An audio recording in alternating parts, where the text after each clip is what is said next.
19 अक्टूबर 2012 धर्मा production की तरफ से एक मूवी रिलीज होती है जिसका नाम था स्टूडेंट ऑफ द ईयर। इस मूवी में 3 एक्टर्स लीड में थे, वरुण धवन, आलिया भट्ट, सिद्धार्थ मल्होत्रा। वरुण और आलिया में एक कॉमन चीज थी कि वो दोनों ही स्टार किड थे, इंडस्ट्री के प्रोडक्ट्स थे। मगर सिद्धार्थ मल्होत्रा एक ऐसा एक्टर जो तो ना किसी स्टार का बेटा था, ना किसी डायरेक्टर का बेटा था और ना ही किसी बिजनेसमैन का, मगर उस एक आउटसाइडर को उस पूरी फिल्म में सबसे ज्यादा इंपॉर्टेंस दी गई, जो करण जौहर की तरफ से रेयरली देखने को मिलती है। और यही नहीं, इस एक्टर की सडन राइज हुई बॉलीवुड में। एक के बाद एक धर्मा प्रोडक्शन ने ऐसे मूवीज ऑफर किए। एक एवरेज मिडिल क्लास लड़का जिसके फादर एक्स नेवी मर्चेंट थे, वो बॉलीवुड के लेविश लाइफ जीने वाले लोगों के बीच पहुंचकर उसके जैसा कैसे बन गया? क्या इतना ही आसान था सब कुछ? आखिर कैसे एक एक्स नेवी मर्चेंट का बेटा एक बॉलीवुड स्टार बन गया? क्या ये सिर्फ उनके टैलेंट का नतीजा है या फिर उसके पीछे एक बहुत बड़ी सोर्स थी जिसने उसके स्टारडम में सीडी का काम किया? So let's discuss the unreal rise of Siddharth Malhotra.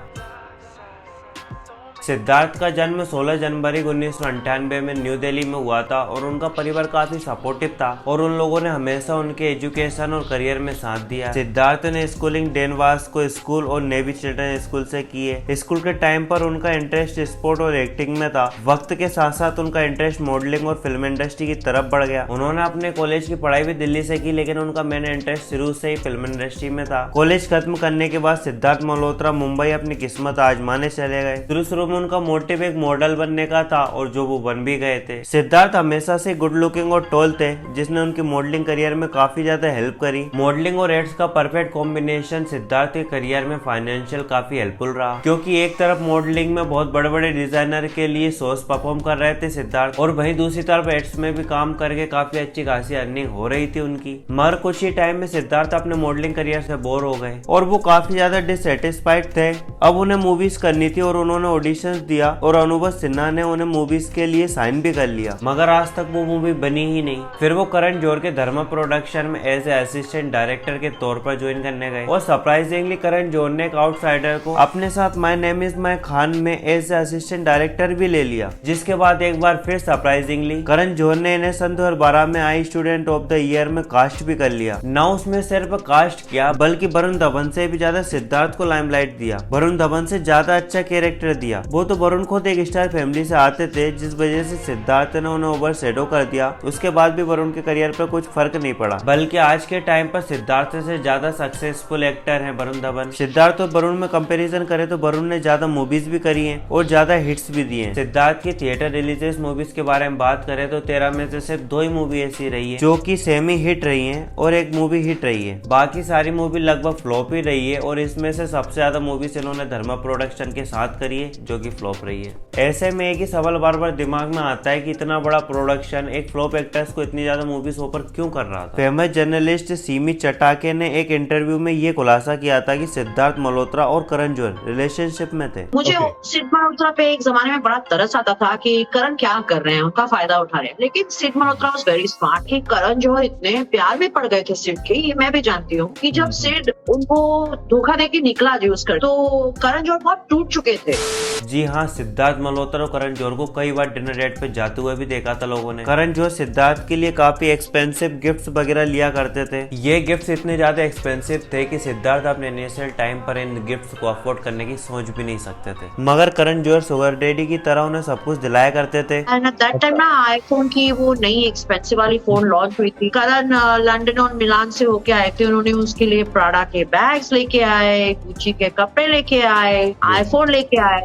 तो Sid is from a very decent and good family from Delhi, but he was also struggling in Bombay. वो सिद्धार्थ के लिए कितने पागल थे आप इस अंदाजा लगा सकते हो कि एक इंडियन फॉर्म्स के आर्टिकल के अकॉर्डिंग सिद्धार्थ अपने सो कॉल्ड स्ट्रगलिंग डेज में बांद्रा के एक प्लस अपार्टमेंट में रहा करते थे और ताजलैंड एंड्स होटल की जिम जाया करते थे, जो कि उस एरिया का सबसे महंगा जिम है। और उनका एक पेट डॉग भी था जो कि अपनी कार से सेट पर आता था। वो ऑलरेडी एक बहुत ही सक्सेसफुल और अमीर मूवी स्टार की तरह जिंदगी जीते जीता था, जबकि बॉलीवुड में उसकी एक भी फिल्म नहीं आई थी। अकॉर्डिंग टू सिमी, सिद्धार्थ ने करण जौहर को यूज किया, उससे महंगे महंगे गिफ्ट्स लिए, मूवीज में काम लिया और उसके बाद उसके चंगुल से निकल गया था, जिसके बाद करण जौहर पूरी तरह से टूट गया था। जो बहुत टूट चुके थे।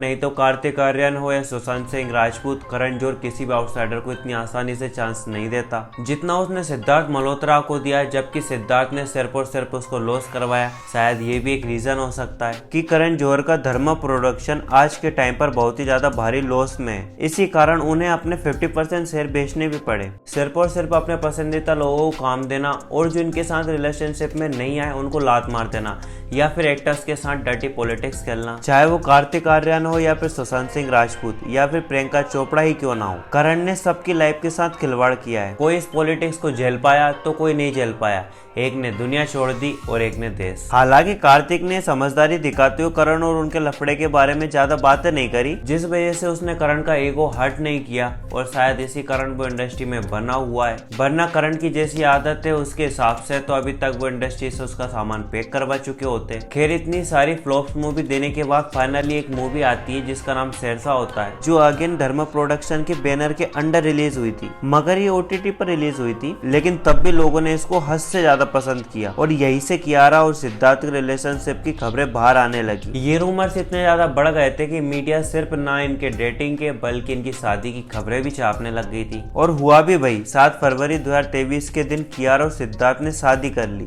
जो शादी काफी ज्यादा ब्यूटीफुल थी। जिसने भी शादी की फोटोज और वीडियोस देखी थी उन सबका यही कहना था कि ये शादी एक फेरीटेल से कम नहीं लग रही है। मगर अब जो बात मैं आपको बताने जा रहा हूँ वो बात काफी शॉकिंग हो सकती है कई लोगों के लिए। मैंने सिद्धार्थ और करण के गे रिलेशनशिप के बारे में तो बताया ही, लेकिन इस वीडियो के रिसर्च के दौरान मुझे कुछ ऐसे रेडिट पोस्ट मिले जो कि काफी ज्यादा शॉकिंग थे मेरे लिए भी, तो आई एम श्योर ये आपके लिए भी उतने ज्यादा शॉकिंग होंगे। हालांकि ये सब रेडिट पोस्ट है तो मैं इनका 100% सही होने की गारंटी तो नहीं लेता, मगर इन पोस्ट में जो बातें कही गई है अगर वो बॉलीवुड के हिसाब से देखा जाए तो मे भी वो सही भी हो सकती है। दरअसल एक रेडिट पोस्ट में कुछ ट्वीट्स के स्क्रीनशॉट शेयर किए गए जो कि 2021 के हैं, जिसमें उस बंदे ने कुछ ऐसा खुलासा किया, और वो खुलासा कुछ ऐसा है, 2 यंग एक्ट्रेस जो कि एक फेमस क्रिकेटर की बायोपिक में काम कर रही थी, वो शूटिंग के दौरान एक दूसरे को लाइक करने लगी और ये रिलेशनशिप इतनी ज्यादा आगे बढ़ गई थी कि उन दोनों एक्ट्रेस के बीच में फिजिकल रिलेशनशिप भी हुई। साथ ही साथ वो दोनों डिनर डेट पर जाती, वोकेशन पर जाती, सब कुछ अच्छा चल रहा था 2 सालों तक, और ये सब कुछ इंडस्ट्री के लोगों को भी पता था। लेकिन 2 साल बाद अचानक से उनका ब्रेकअप हो गया और दोनों ने फिर एक एक एक्टर को चूज किया। एक ने तो बल्कि हंको को चूज किया और एक ने फ्लॉप एक्टर्स को चूज किया, जो कि सेम उसी की तरह था। अब आप यहाँ पर समझ ही गए होंगे कि किसकी बात चल रही है। मेरे हिसाब से तो वो एक्ट्रेस दिशा पाटनी और कियारा आडवाणी थी, जो साथ में एक फेमस क्रिकेटर की biopic MS Dhoni the untold story कर रही थी। एक ने हंक बॉयफ्रेंड यानी कि टाइगर श्रॉफ को चूज किया और एक ने फ्लॉप एक्टर यानी कि सिद्धार्थ मल्होत्रा को चूज किया। इस पोस्ट के अंदर जो इस बंदे ने खुलासा किया आखिरकार हुआ तो भाई ना, दिशा और टाइगर रिलेशनशिप में थे, ये सबको पता था। एंड सिद्धार्थ और कियारा ने तो शादी ही कर ली। सिद्धार्थ जो कि पहले करण जौहर के साथ रिलेशनशिप में था, अब वो कियारा के साथ है, यानी वो भी हुआ, तो कहीं ना कहीं इस पोस्ट में सेंस तो है। और बात रही दिशा पाटनी की, तो दिशा पाटनी की हरकतें आप इस टाइम मौनी रॉय के साथ अच्छे से देख सकते हैं। और समझदार को इशारा कॉफी, समझने वाले को इशारा कॉफी। हाँ। खैर, इस वीडियो में आपको एक बात तो समझ में आ गई होगी कि करण जौहर का जिस पर भी हाथ हो वो स्ट्रगलर होकर भी अच्छे अच्छे एक्टर से ज्यादा अच्छी लाइफ जी सकता है। और अगर किसी के करण जौहर के साथ नहीं पड़ती तो फिर वो चाहे कितना ही बड़ा एक्टर हो, MS धोनी और छिछोरे जैसे सुपरहिट्स भी क्यों ना दे दे, फिर भी उसे प्रोड्यूसर्स मूवी ऑफर नहीं करेंगे। कहीं ना कहीं जो डाउनफॉल धर्मा प्रोडक्शन फेस कर रहा है शायद वो डिजर्व भी करता है। ये सब टैलेंट को मार के पूरी इंडस्ट्री को अपने बाप की जागीर समझ लोगे तो इंडस्ट्री तो शायद आपके बाप की हो सकती है, लेकिन ऑडियंस नहीं। जिसमें क्राउड पुल करने की ताकत ना होगी उससे आप चाहे कितनी मूवीज ऑफर काहे ना कर दो, वो काउंट एक फ्लॉप एक्टर्स में ही होएगा। जाते जाते मैं आपको एक चीज और क्लियर कर देना चाहता हूँ कि जितनी भी लोगों की सेक्सुअलिटी है उससे मुझे कोई भी प्रॉब्लम नहीं है। मुझे तो सिर्फ ये दिखाना था कि कैसे एक एक्टर जो कि बिल्कुल आउटसाइडर होता है वो सिर्फ अपने सुगर डैडी के दम पर अपना करियर बना लेता है। सो डेट्स इट, यही थी reality behind the unreal rise of Siddharth Malhotra in Bollywood. तो इस वीडियो के लिए बस इतना ही। अब आपसे मिलेंगे एक नए वीडियो में एक नए टॉपिक के साथ, तब तक के लिए बाय।